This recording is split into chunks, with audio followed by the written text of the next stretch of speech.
Welcome back to another technical deep dive here in the debug zone. Today we're tackling a big question and breaking it down with insights from other users.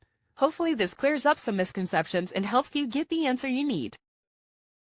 So buckle up, stay a little curious, and let's jump right in.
And that's a wrap.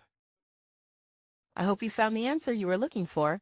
If you did, take a second to hit that subscribe button. It really helps out. And let me know in the comments which solution worked best for you. See you next time in the debug zone.